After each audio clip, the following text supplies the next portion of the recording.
What's up, everybody? Josh and Jay back with the podcast. America is Blue. A very exciting match day 5 and 6 review show for you today.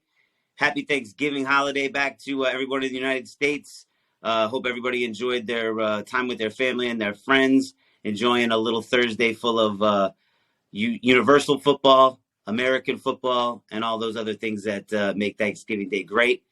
But in case you hadn't tuned in, there was a lot of action, several Blues players out and about. But per usual, Jay, let's get your first word on the matches that you saw over the past couple days. Yeah, I feel like yesterday, beside the Portugal-Ghana game, it was a little bit of a snoozer. The Switzerland-Cameroon game, there wasn't a lot to see there. Uruguay-South Korea, 0-0. Yesterday, I thought was a little bit drab. Today, I thought we had some really exciting, good games. So, again, man, another couple of days of the World Cup. Dude, you can't beat this event. We say it every time we're on here. It's just, this gives me such an excuse to be able to ignore my family and any other important responsibilities and just be able to enjoy myself watching fans from around the world go absolutely crazy for their countries. This is just, it's such an awesome event. No, it's so, like, everybody goes bonkers. It's amazing. It's amazing to see just the outpouring of support that all the countries get, all the fans, waving their flags and just going absolutely crazy. It is amazing to see. We absolutely love it. So diving in then, you said it first. The Swiss did come away with a 1-0 victory over Cameroon. Unfortunately, Denis Zakaria did not get even any time on the pitch, so we did not see him out there, the number 6 for Switzerland. And we did have our captain, oftentimes, Thiago Silva, captaining the Seleção, the Brazilians, to a 2-0 defeat over Serbia. Did you check that game out at all? Couple of the losses there. I did. Yeah, I mean, Serbia didn't even play football. They were doing like MMA. I don't think they decided to actually play the game. They're like, all right, we're just going to just chop these guys' legs down. Unfortunately, I don't think either one of us is an enormous fan of Neymar, but I don't want to see the guy hurt in a event like this. His ankle did not look great. But yeah, it was one team trying to play a beautiful brand of football and another team trying to turn it into a wrestling match. But yeah, I think the conclusion there, everybody kind of knew what was going to come out of that one, and it did. I mean, and a guy who I am definitely not a fan of. I don't like Richarlison. I've never liked him. But he came out with one. Boy, is that one for the books, because that was a golazo on top of a golazo. Like the take, the spin, the scissor kick. I mean, that was an unbelievably taken goal.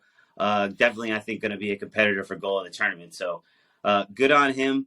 2-0 to the Brazilians.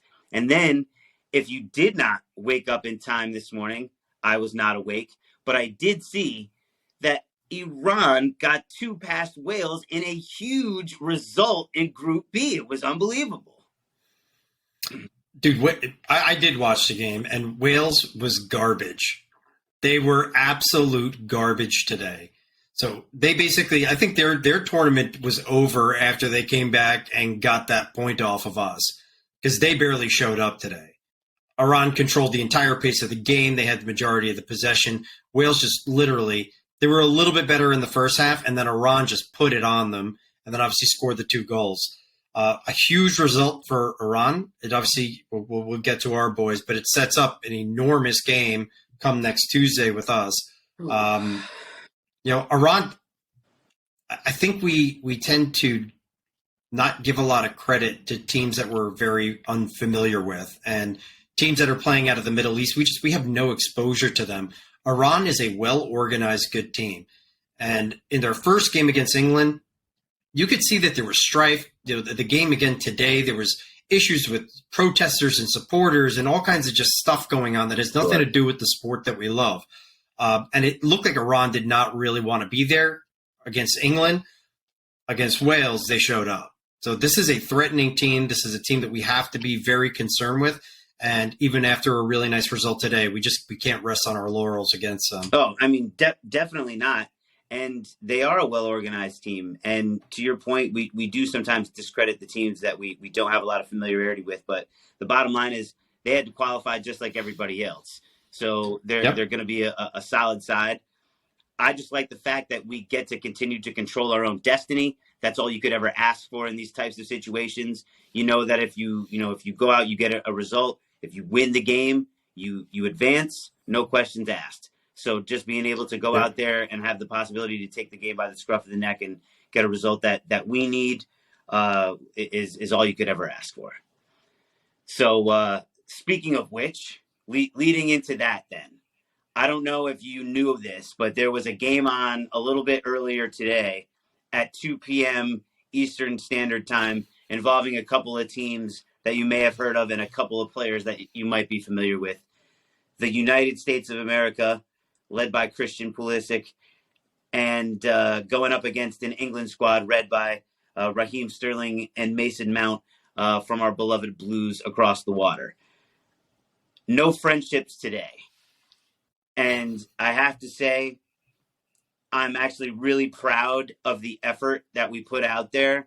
I can definitely hold my head high and not feel as though I was cheated in any sort of way. But I'll give you the first real deep dive. But I want to say I'm proud of the boys, and they did right by us today. They really showed up. Yeah, we should all be proud. This just embodied like the American sporting spirit, right? Like as underdog coming into something, we showed a tremendous amount of heart. And this was a really gutsy performance against what is a superior opponent. I mean, the gulf in talent between who we were throwing out there versus not only who they had out there. I mean, they could have put their bench out there and there still would be just, massive difference as far as the talent on the pitch. Neither one of us thought that we would come out of this game with a result. And the strange thing is, if you told me that we were going to walk away with a 0-0 draw, I would have been ecstatic before the game. And oddly, I am disappointed because I thought we had them. And we created more chances. We'll get into it more of a deep dive, but just I love the way that we played with we followed the flow of the game. We took their hits. We responded in tow. I think we sensed when we had the opportunity to press forward and become more aggressive. We did that. We grew in confidence over the game. This was a tremendous, tremendous performance. So super proud of the boys. Yeah, I mean, awesome. So getting right into it then. We were both right in the sense that Haji Wright got the start. I think he definitely deserved it. He was the right man for the job, the guy with the size. He's got the continuity with Tristan and Weston McKennie, especially coming up through the USA International Youth System. You know, that goes a long way. Plus, they really wanted him out there, so it was great to see a different guy up top. Still no Gio Reyna. I think they ran out Weah, obviously, because of the goal. How can you deny him after that? We'll get into Gio a little bit later, but right from the get-go, we did not look intimidated. We settled right into the game. I love the way that we defended. We looked organized. We looked composed. We looked ready. It looked like we had a plan. We played the game differently. It was so refreshing to see us look like a real grown-up squad. And hat tip to Greg Berhalter for putting it together and really putting out a nice product. On the other side of that, I think Gareth Southgate is in deep shit. He's going to... boy. He is going to be getting roasted. He is going to be in the oven for a long time. There is going to be continued division and opposition to Gareth Southgate because boy is he drab, but that's not our problem because England is going to have to deal with the repercussions now of not being able to put away the United States. That's all they're going to be talking about is the gulf in talent that you just mentioned, the billion-plus price tag in terms of player values, which they love talking about, and nobody loves patting themselves on the back more for nothing than the English on the international level. So God bless us. Hat tip to the boys. America is blue. Yeah, let's go into Gareth Southgate first because I'm feeling a little punchy. You got me all fired up. Dude, again, just I think they started off the game on the front foot. They controlled a lot of the possession over the first 15 minutes, and we did a great job, again, of staying tight, absorbing the pressure, and then we built on that as the game went on. I felt as the game went on, they went into more of a defensive posture. I couldn't believe Which is insane to me. I couldn't believe Which is insane to me. I also, when you were starting to see that they were struggling, I mean, they had a little bit of a flurry in the second half, but, say maybe about midway through the second half. And toward the end of the game, things got a little tiny bit dicey for us. But with the guys you have on that bench, all right, if it wasn't working out with some of the dudes that you had on the field, then I have no problem with you starting who you started after, that was the same lineup that they started last game against Iran. So no problem with that. How do you not get Phil Foden out there? And why do you run? Can we talk about Jack Grealish for a second? I hate him. How do you pay $100 million for a guy? The only thing that he's capable of is drawing fouls. It's like if you're like Eden Hazard and you're gonna just be dancing all over people and make them foul you because they're just scared to death of how silly you're gonna make them look. I get that. Jack Grealish doesn't do any of that. All the guy does is fall on the fucking ground, fix his hair. That's it. $100 million for that guy. So anyway, I don't know why they didn't come after us more. The threats that we did create, I don't think that had anything to do with England overextending themselves. So I have no idea why they took their foot off the pedal. And yeah, I mean, this is classic Gareth Southgate. This is why I don't have a lot of confidence in an England team winning the World Cup. They don't have the killer instinct. Yeah.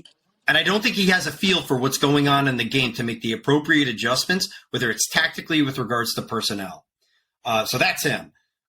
With respects to us, our game plan was so good. And we spoke a lot about this in our preview. We needed to gain a foothold in this game.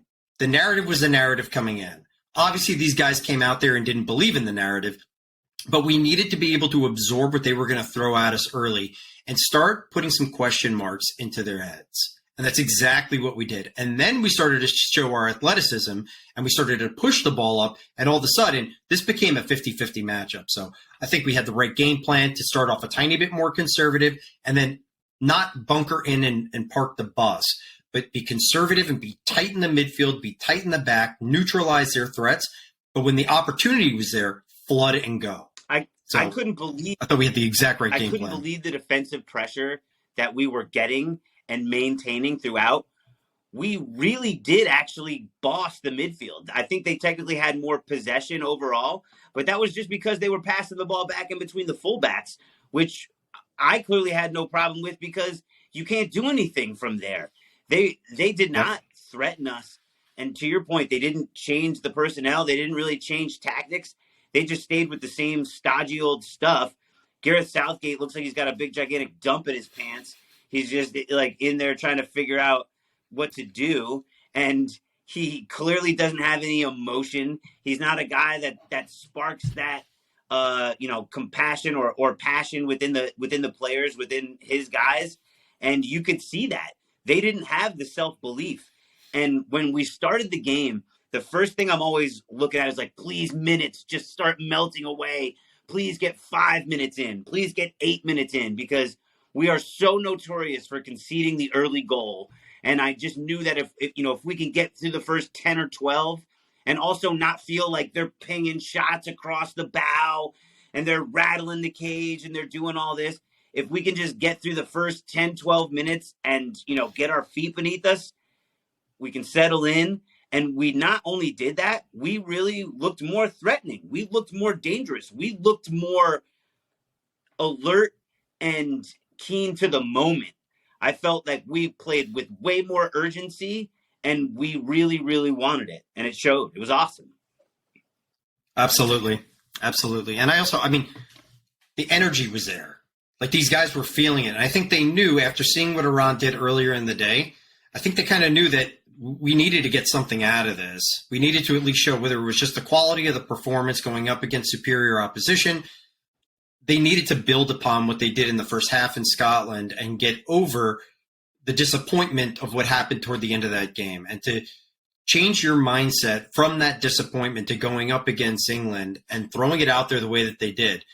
And again, dude, this was not one of these ugly It just, wasn't. Foul the hell out of them, try to chop down these guys, pack in every guy in the box. No, we played a beautiful brand of free-flowing ball. Dude, we're such a young team. We're so young. You look forward with the way that these guys can grow together over time. By the time 4 years rolls around and we're back for the next World Cup, we still have to figure out what we are able to do up front to score, because if we can't score, we're never going to go anywhere. But there's a lot of really, really key pieces that are in place. And if these guys can just continue to develop, continue to start getting Americans out to the bigger clubs in the world, playing up against top-notch competition, it looks like we're at the beginning of something where we can become, maybe not, we're not going to be favorites, but a formidable opponent. I mean, it starts with dominating CONCACAF, but that's a whole podcast that we could get into, just talking about that. But to your point, I mean, these guys showed up, and it shows the youth that we have in the system, the continuity that they can continue to grow, and also hopefully the seeds that they're continuing to plant. These guys, now that they showed up against England, you're like, wow, man, these guys showed up against all these guys that I see in the Premier League. They showed up against Harry Kane. They showed up against Mason Mount. They showed up against Harry Maguire. They showed up against all these big dogs. So maybe I can show up too. And hopefully it's going to put more kids into the program. More kids will want to start to participate in this. And the United States will be the beneficiaries of a better product because of the product that we're putting out right now. And it's definitely a testament to the guys who are on the team right now. And they deserve all the praise for putting a really good product out.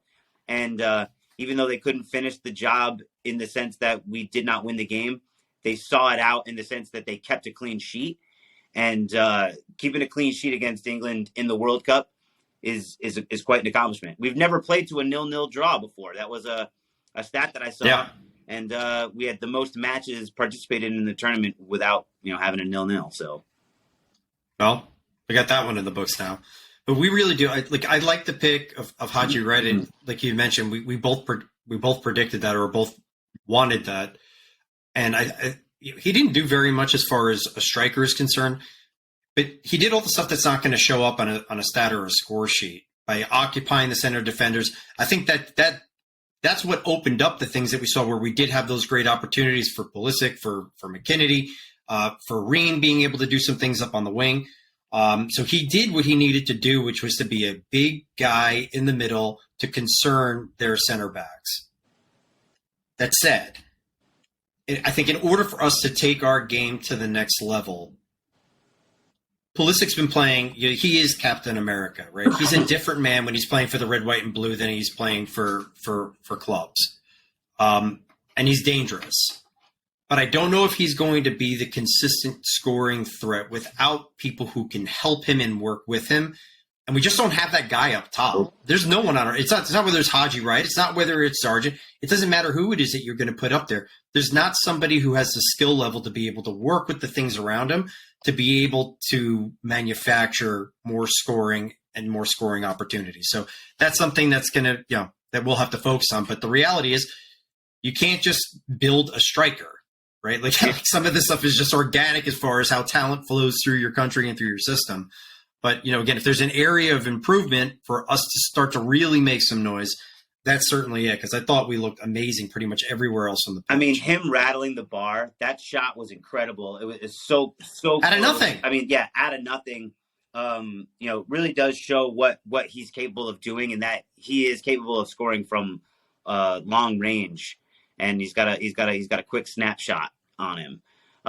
Hopefully, one of those gets underneath the bar, because I did notice they kept saying Pulisic's still searching for that first World Cup goal. It's his second game in the World Cup. It's not like he's they make it sound like it's his 10th and or something like that. But I think there's a goal in his future, and hopefully he's able to find the back of the net against Iran. But continuing to move on through the game, I also want to continue to just reinforce, I think, how well this MMA trio in the midfield looks.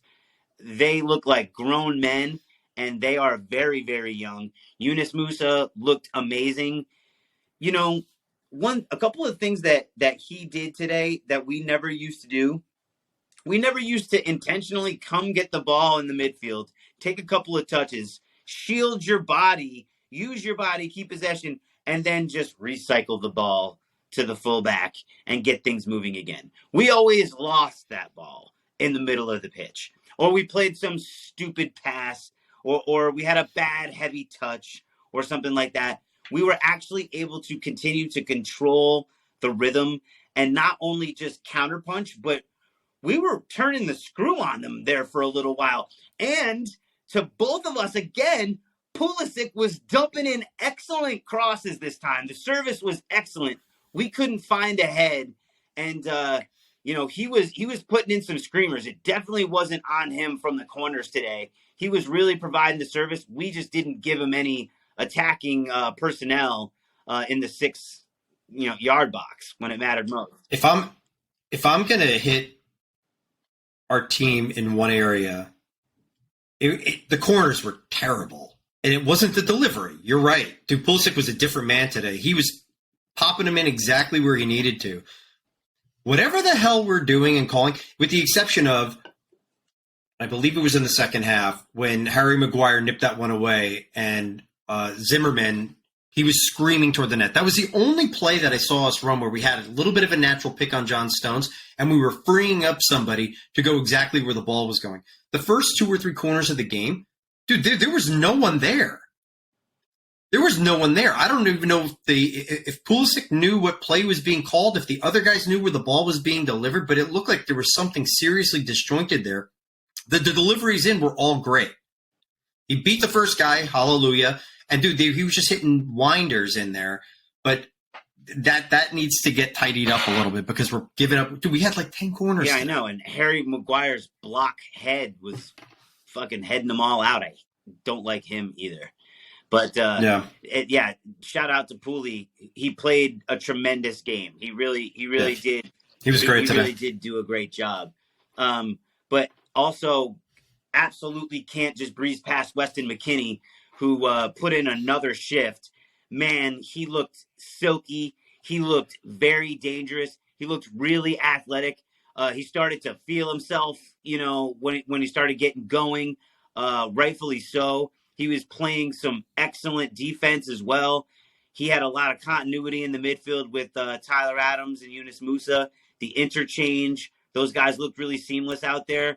He definitely put in a shift. He's been, playing more minutes than I probably initially thought. But shout out to number 8. He's been amazing as well. Absolutely got to give it to him. Yeah, the midfield was such a huge component of this game as far as what the outcome was. I thought, Musa, for such a young guy, man, he's fearless and he's aggressive and you can see that he's got the skill set. And it's just, you just think about where's this guy going to be in 5 or 6 years? Like what he has unlimited potential as far as what he can turn into as a midfielder. So he's exciting. McKennie looked a lot sharper today. You could see his fitness was better today. He didn't burn out. Obviously, I think we're trying to manage his minutes a little bit, and we were trying to change things up in the second half. Dude, I'm falling in love with Tyler Adams. Oh. I'm falling in love with the guy. He's a field general. He's always there when you need him. He's exactly where he needs to be when you need him. If there's the slightest opening, right? They finally break us down. Tyler Adams is there. He's got an endless motor, and he's effective. He's not just running around in circles. Like the guy he's got a purpose with what he's doing with his movement. I love this guy. So I want so much more of that as a central defensive midfielder that also provides you with flow moving forward. This guy brings everything. All props to the entire midfield. I thought they were amazing. Yes. They neutralized the entire attack. Shouts out to Wappingers Falls, New York, Tyler Adams. Definitely the captain of the team, and deservedly so. That guy has been amazing. Nothing short of that. Given any and all things necessary to the squad, he's the embodiment of that, American sporting spirit as well. So, again, hat tip to him, to the rest of the boys on the squad. Amazing shift today. The other thing I wanted to say, too, is I do want to reinforce, I'm really, really happy with the plan. it seemed like there was actually a plan. And Greg Burkhalter, again, I think deserves a lot of credit for that, because we dogged this guy a lot. But this time he had his cards ready, and he played a really, really good hand. And I think he definitely outcoached Gareth today. So I think you and I could have done that. Yeah, it's so hard. I was trying to be critical of us today. Obviously, listen, like you can point to the finishing. It would have been great if we nailed, but they weren't like clear cut opportunities where guys were just missing goal. McKinney probably could have done a little bit better, but that was a hard ball coming in off the half volley. Again, Pulisic created that opportunity out of nothing off of two guys, so it's not like he just duffed one. We kept on. If I am going to be nitpicky, and I will, for Walker Zimmerman, I thought defensively, I thought he was very good again today. Whatever we were trying to do with him hitting diagonal balls to release us and to get us back on counterpunching, that needs to stop. He did not look great on the ball. That needs to stop. He did not look great on the ball. Listen, I don't see the guy enough. I don't watch MLS. I don't know if this is something that's in his toolbox and maybe he was just a little bit off today, but every time they were trying to deploy this and they were trying to get somebody screaming down, and typically he was in some form of transition, and get him to hit something, I mean, it wasn't even close. And we were just giving possession back to England, and then they were coming back at us. So that's one thing I think tactically, unless he was just having an off day, we may want to make some adjustments to. But I understand what we were going in with. I just wish we would have kind of scrapped it after the first half when it failed so many times, was that if England was going to be pressing up on us, and obviously we have to be careful about what they were bringing, we know that their defensive line, they can be a little bit leaky. There are guys who you can get past there. If we were looking to hit them and get them on their heels, I think that's probably an effective way to do it strategically. I'm not sure if he's the guy that needs to deliver it. What do you think about the back line of USMT in general? I mean, I got to say, Dest, a couple of times he drove me crazy, but he did find some space. He was a guy that was definitely broke the lines a couple of times. I can't say enough about Jedi Robinson. He did mishandle, one or two balls in a couple of tough situations, but that's another guy with an endless motor. We've been missing a true left back in our program for a really long time. We had Steve Cherundolo there for a while, but, Jedi Robinson is more of a modern, left winger, fullback. He's definitely a guy who marauds down the field. He's a big, strong kid. I really like what he brings in terms of his heart and hustle. He's been really great too, and it's hard to really dissect his game today. We held England off the score sheet. What else do you want to say about the guys? Matt Turner came up big when his number was called. I mean, Mason Mount didn't do a goddamn thing. No, he was invisible. Other than that, strike right at the end of the first half, and Turner parried it away. Mason Mount was non-existent. What did Raheem Sterling do? Absolutely nothing. Jack Grealish, when he comes on, he does the hi Jack Grealish. I fell over. I fell over again. That's what he does. As Austin Powers. I fell over. But yeah, I mean, where was Jude Bellingham? Jude Belling who? Their first substitution was Jude Bellingham on for Jordan Pickford, or excuse me, Jordan Henderson. Sorry. Sure, sign me up for that. No problem. Yeah, I'll take him. I actually thought that was smart because we were working them. I thought that we needed to, they were like, all right, we can't control their midfield and we can't get anything going. I thought that was one of the smarter moves that Gareth Southgate made. They needed to stabilize somewhere because we were working them. There was no one on their team. Dude, Harry Kane didn't have a moment. Bukayo Saka maybe had like one or two little just glimmers of something nothing. Dude, they couldn't do anything. So, yeah, beside the one opportunity for Mason Mount at the end of the first half, there was a couple of opportunities toward the end of the game that they created, but none of their star players did anything to strike fear in our back line. And they do. Between the midfield and the back line, they were just neutralized. And I do want to go back. Anthony Robinson, I thought he played out of his mind today. And it was this mix of like, again, it was similar to Tyler Adams. It was like whenever it seemed like there was, again, that small opening for England to get something going, dude, he was there. He was just there. He's got unbelievable pace. I love the fact that, again, we needed to break through their midfield and we needed to scare them. What better way to do that than to run about 100 miles an hour right up the sideline, right at him? And he kept on doing it. And I know the announcer was like, all right, I like what he's doing, but we got to be careful because we're leaving a gap behind him. It didn't matter because the guy backtracked every time before the threat even materialized. So I thought he had an awesome game. I mean, yeah, the industry, everybody played up to the situation, up to the challenge. They did. They really rose to the moment. Again, I know it's funny we're gushing over a 0-0 draw, but it really was an excellent performance, in keeping England again off the score sheet is just it's awesome to see. So I do want to get into the man of the match, which is as always brought to you by All Out Fitness. And at All Out Fitness, they're empowering individuals to be their best selves.